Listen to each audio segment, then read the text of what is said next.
Hello, मेरा नाम है Mausam and welcome back to my YouTube channel जिसका नाम है स्टोरीज विद सीजन। अगर आपको क्राइम रिलेटेड हॉरर या फिर मिस्टीरियस स्टोरीज सुनने का शौक है तो आप बिल्कुल सही चैनल पे आए हैं।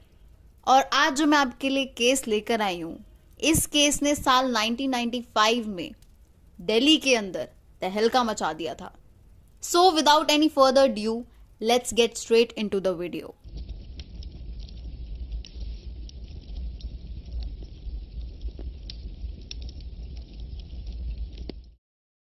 हमारी इस कहानी में दो पात्र हैं, एक है कल्प्रिट और एक है विक्टिम।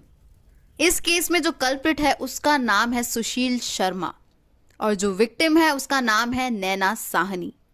तो चलिए मैं आपको सबसे पहले लेके चलती हूँ साल 1992 की तरफ। साल 1992 में सुशील शर्मा दिल्ली यूथ कांग्रेस के प्रेसिडेंट थे। वो दिल्ली यूनिवर्सिटी से एक कॉमर्स ग्रेजुएट थे और दूसरी तरफ नैना साहनी भी दिल्ली यूनिवर्सिटी ग्रेजुएट थी। और इतना ही नहीं, वो Delhi youth Congress girls wing की फॉर्मर जनरल सेक्रेटरी थी। नैना साहनी हमेशा सुशील शर्मा को उनके यूथ कांग्रेस के ऑफिस में मिलने जाया करती थी। सुशील शर्मा का नई दिल्ली में मंदिर मार्ग के अंदर अपना एक फ्लैट था जहां पर अक्सर नैना साहनी उनसे मिलने आती रहती थी। इनफैक्ट कई बार वो रात को भी स्टे किया करती थी। इस बात की जानकारी सुशील शर्मा के नेबर्स ने न्यूज चैनल वालों को बताई। कुछ टाइम के लव अफेयर के बाद दोनों ने चुपचाप से शादी कर ली। उन लोगों ने शादी अपने रेजिडेंस में ही की थी, उसी फ्लैट के अंदर अपने तरीके से। और ये शादी नैना के पेरेंट्स की रजामंदी से ही हुई थी। सुशील शर्मा ने नैना साहनी को पब्लिकली अपनी वाइफ की तरह एक्सेप्ट नहीं किया था। ऐसा इसीलिए था क्योंकि उनको लगता था कि इससे उनका पॉलिटिकल करियर खराब हो सकता है। लेकिन इस चीज से नैना साहनी को बहुत ही ज्यादा एतराज था। वो नहीं चाहती थी कि उनकी मैरिज एक सीक्रेट रहे। वो भी चाहती थी कि सुशील शर्मा उनको publicly as a wife accept करे, बट ऐसा कभी नहीं हुआ, जिसकी वजह से उनकी मैरिज में काफी ज्यादा प्रॉब्लम्स आने लगी थी। इतना ही नहीं, शादी के बाद से सुशील शर्मा अपनी वाइफ के कैरेक्टर पे बहुत ही ज्यादा शक करते थे। सुशील शर्मा अपनी बीवी पर नजर रखने के लिए अपने ही एक सर्वेंट को पैसे दिया करता था। अपने शक्की नेचर के चलते सुशील शर्मा ने अपनी बीवी नैना साहनी की फ्रीडम तक छीन ली थी। नैना सुशील को बताए बिना घर से बाहर तक नहीं जा सकती थी। सुशील के इसी शक्की नेचर की वजह से उन दोनों की शादी में दरारें आने लग गई। ऐसा भी कहा जाता है कि इन्हीं सब चीजों के चलते नैना उस घर से भाग जाना चाहती थी, वो भी अपने एक दोस्त की मदद लेकर। उनके उस दोस्त का नाम था मतलूब करीम, जो कि एक कांग्रेस वर्कर भी थे और उनके कलीग भी थे। सुशील शर्मा का ये ओवर पॉजेसिवनेस इतना ज्यादा बढ़ गया कि वो डे टू डे बेसिस पे अपनी बीवी के ऊपर हाथ उठाने लग गया। ऐसे ही कांस्टेंट डोमेस्टिक वायलेंस और कांस्टेंट मेंटल अब्यूज के साथ साथ 3 साल कब बीत जाते हैं पता ही नहीं चलता। अब आ जाते हैं हम जुलाई 2 1995 की तरफ। जुलाई 2 को सुशील शर्मा अपने मंदिर मार्ग वाले घर पर लौट रहा होता है। घर लौटने के बाद वो देखता है कि उसकी बीवी फोन पे किसी से बातें कर रही है। अपने पति को अचानक आते देख नैना साहनी काफी ज्यादा घबरा जाती है, जिसके बाद वो फटाफट से फोन रख देती है। नैना साहनी की इस चीज से सुशील शर्मा को उसके ऊपर और ज्यादा शक होने लग जाता है। अब वो गुस्से में घर के अंदर एंटर करता है और जिस नंबर पे नैना बात कर रही होती है उसको रीडायल कर देता है, जिसके बाद फोन उठाता है नैना साहनी का दोस्त मतलूब करीम। ये जानने के बाद कि नैना मतलूब करीम से फोन पे बात कर रही थी, सुशील शर्मा को लगने लग जाता है कि इन दोनों का अफेयर चल रहा है, जिसके बाद वो बहुत ही ज्यादा गुस्से में आ जाता है।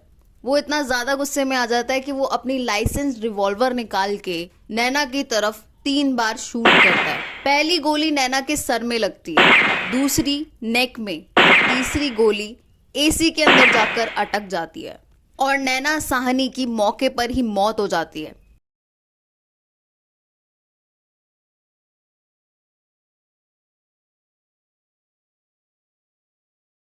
नैना साहनी की मौत के बाद सुशील शर्मा उसकी बॉडी को ब्लैक पॉलिथीन में डालकर अपनी गाड़ी की डिक्की में डाल देता है, जिसके बाद वो उसकी बॉडी को लेकर इधर उधर घूम रहा होता है और उसको बिल्कुल भी क्लू नहीं होता कि वो उस बॉडी का करे तो करे क्या। जिसके बाद उसके दिमाग में एक आइडिया आता है और वो अपनी गाड़ी अपने खरीदे हुए एक रेस्टोरेंट की तरफ घुमा लेता है। उस रेस्टोरेंट का नाम होता है बगिया बारबेक्यू। अपने रेस्टोरेंट पहुंच के वो वहां के एक एम्प्लॉयर की हेल्प से सारे कस्टमर को बाहर भिजवा देता है, जिसके बाद वो अपने रेस्टोरेंट को क्लोज कर देता है। उसे क्लोज करने के बाद वो नैना की बॉडी को उस रेस्टोरेंट के अंदर लेके आता है जिस साइड पे खाना बनता है और जहां तंदूर लगता है। वहां लाने के बाद वो नैना की बॉडी को छोटे छोटे टुकड़ों में काट कर तंदूर में डाल के जला देता है। अब उसको बिल्कुल भी आइडिया नहीं होता कि नैना की बॉडी जलाने की वजह से तंदूर में से बहुत ही ज्यादा धुआं उठेगा। जिसके बाद सेम वैसे ही होता है। नैना की बॉडी को तंदूर में डालने के बाद जब सुशील शर्मा उस तंदूर में आग लगाता है, तंदूर में से बहुत ही ज्यादा धुआं आने लग जाता है। तब उसकी बॉडी को जलाने से जो धुआं उठ रहा होता है वो रेस्टोरेंट के बाहर तक चला जाता है, जिसकी वजह से उस एरिया में पेट्रोलिंग कर रही एक पुलिस की गाड़ी उस धुएं को देख लेती है और सीधा रेस्टोरेंट में चली जाती है। लेकिन सुशील शर्मा को पहले ही पता लग जाता है कि पुलिस उनके रेस्टोरेंट में आ रही है, तो वो फटाफट से अपने उस एम्प्लॉय की हेल्प लेकर वहां से फरार हो जाता है। जिसके बाद पुलिस रेस्टोरेंट के अंदर एंटर करती है और देखती है वहां पे वो एम्प्लॉय खड़ा हुआ है जिसकी टी शर्ट पे बहुत सारा खून है। अब पुलिस तंदूर के अंदर झांकती है। पहले तो पुलिस को लगता है कि शायद ये बहुत सारा मीट जला रहे हैं, लेकिन एक पुलिस वाले को उस तंदूर के अंदर इंसान की बॉडी के पार्ट दिखते हैं। इतना ही नहीं, उनको पेट से बाहर आ रही आंतड़ियां तक दिखती हैं, जिस वजह से पुलिस शॉक में चली जाती है। और इतना ही नहीं, पुलिस तंदूर के पास एक बड़ी सी ब्लैक पॉलिथीन को भी नोटिस करता है जिसके अंदर खून होता है। अब सुशील शर्मा वहां से गायब हो जाता है।